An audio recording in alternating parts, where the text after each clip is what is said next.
지난 2달간 핵무기를 보유한 국가들 사이에서 충돌이 급격히 늘어나는 놀라운 상황이 벌어졌습니다. 5월 7일부터 10일까지 인도와 파키스탄은 포격, 폭탄, 순항미사일, 드론을 동원해 1999년 이후 가장 치열한 전투를 벌였습니다. 우크라이나는 6월 1일 적국 깊숙이 배치된 드론을 이용해 러시아의 핵 타격 수단인 폭격기를 공격하는 은밀한 작전을 감행했습니다. 이는 핵 억지 수단을 직접 겨냥한 전례 없는 행위였습니다. 그리고 6월 13일 이스라엘은 200대의 전투기로 이란의 핵시설과 전략 거점을 기습 공격했습니다. 이에 대한 보복으로 이란은 이스라엘 중심부 군사기지들을 향해 수백 발의 탄도미사일을 발사하고 드론 공격을 감행했습니다. 이란의 반격은 핵보유국 본토를 겨냥한 최대 규모의 군사 공격으로 기록되었습니다. 이러한 충돌은 핵전쟁으로 이어질 수 있는 갈등이 실제로 증가하고 있음을 보여주는 가장 최근 사례입니다.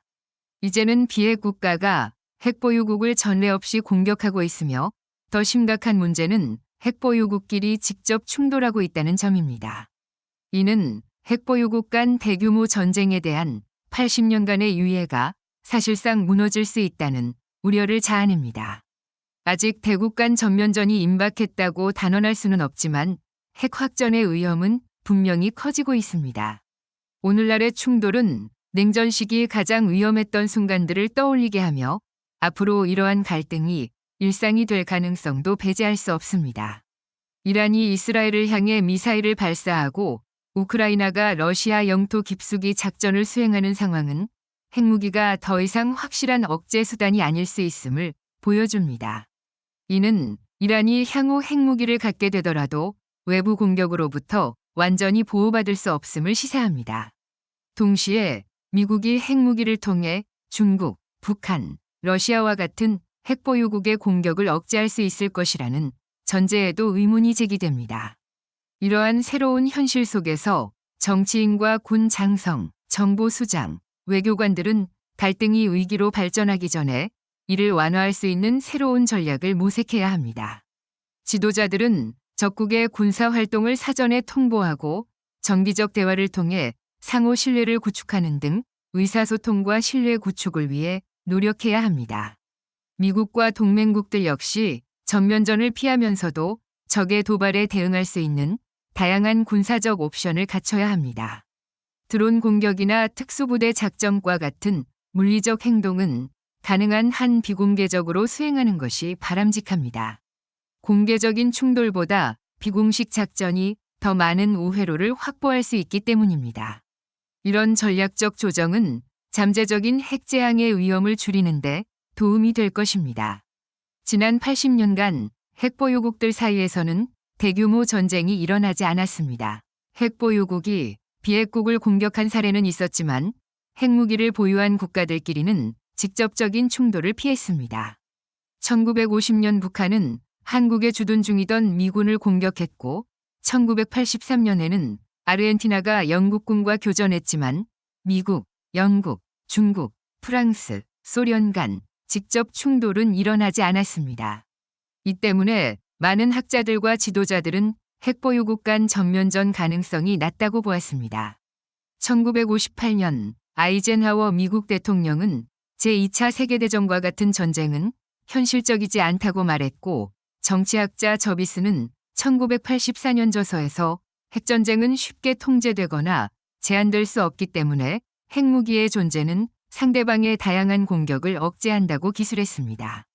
이처럼 핵 억지력이 오히려 세계를 더 안전하게 만든다는 사고가 지배적이었습니다. 그럼에도 핵무기가 모든 전쟁을 억제하지는 못했습니다. 정치학자 파월은 게임 이론을 통해 핵보유국 간 전쟁의 가능성은 각국의 위험 감수 성향과 결단력의 균형에 달려 있다고 설명했습니다. 실제로 냉전 시기에도 핵보유국 간에는 간헐적 충돌이 있었습니다. 소련과 미국 사이에서 벌어진 가장 격렬한 전투는 한국전쟁 기간 동안 중국과 북한 상공에서 일어났습니다. 소련은 항공기 355기와 조종사 120명을 잃었지만 전쟁에 개입했다는 사실을 공식적으로 인정한 적은 없습니다. 다른 핵보유국들 사이에서도 긴장이 고조된 충돌이 있었지만 대부분 대규모 전쟁으로 비화되지는 않았습니다. 쿠바 미사일 위기 당시에는 소련 방공부대가 미군 항공기를 공격했고 U-2 정찰기를 격추한 일도 있었습니다. 베트남 전쟁 중에는 중국 대공포 부대가 북베트남 상공을 비행하는 미군기를 자주 공격했고 중국 전투기는 자국 영공을 침범한 미군 전투기와 교전을 벌이기도 했습니다. 인도와 파키스탄은 양국이 핵무기를 보유한 이후에도 분쟁 중인 국경지대에서 지속적으로 충돌해왔습니다. 핵보유국 간에 벌어진 최대 규모의 지상 전투는 1999년 카슈미르의 카르길 산악지대에서 일어났습니다.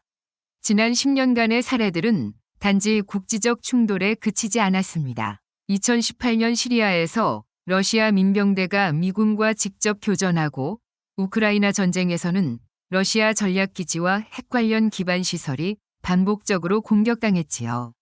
이 과정에서 러시아는 핵 사용 가능성을 언급하기도 했습니다. 중동에서도 이스라엘의 이란 핵시설 기습과 이란의 본토 미사일 반격은 핵보유국 도시에 대한 직접 타격이라는 새로운 국면을 보여줬습니다.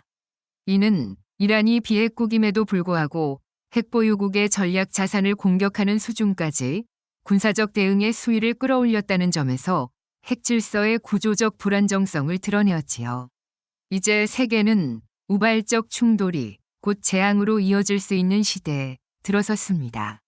충돌 당사국이 전면전을 의도하지 않더라도 오판과 기술적 오류, 여론 압박, 자율무기 확산 등이 복합작용할 경우 위기는 통제 불능으로 치달을 수 있지요. 핵무기와 재래식 무기의 경계가 모호해지고 있는 것도 이러한 위험을 가중시키고 있습니다. 현재 필요한 것은 긴장 완화를 위한 전략적 조정입니다. 군사활동 사전 통보, 위기시 당국 간 한라인, 레드라인에 대한 명확한 상호 인식, 비공식 대화 채널 구축 등이 시급합니다. 지금까지 핵보유국 간 충돌은 20세기의 대전들과는 거리가 있지만 지난 10년간 충돌 빈도가 증가하면서 핵보유국들이 대규모 전쟁에 휘말릴 가능성 또한 커지고 있습니다.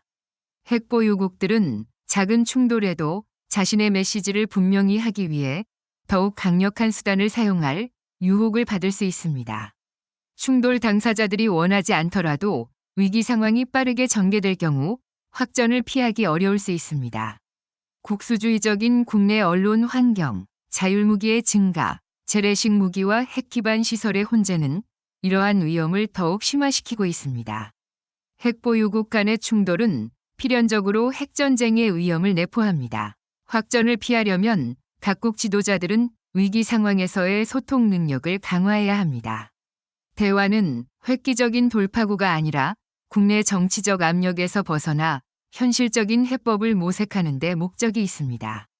미국과 동맹국들은 무력 수준을 높이지 않고도 대응할 수 있도록 드론, 특수작전 부대, 미사일 방어 체계, 장거리 타격 수단 등을 포함한 군사적 옵션을 갖춰야 합니다. 이는 공격에 대한 유연한 대응을 가능하게 하며 확전 가능성을 상대적으로 관리 가능한 수준에 머물게 할 수 있습니다. 최근 이란 이스라엘 전쟁의 종식은 전략적 긴장 완화의 중요성을 잘 보여줍니다. 미국이 카타르 주둔 미군 기지를 향한 이란의 형식적인 공격에 대해 보복하지 않고 즉각적인 휴전을 요구한 결정은 사태 확산을 막는 데 핵심적이었습니다. 핵 억지력이 약화된 오늘날 각국 정부는 긴장 완화를 위한 조치를 강구해야 합니다. 그렇지 않으면 국경 충돌이나 드론 공격 하나가 재앙으로 이어질 수 있습니다. 최근 2달간의 충돌이 대규모 전쟁으로 이어지지 않았다는 사실이 다음 위기도 마찬가지일 것이라는 보장은 없습니다.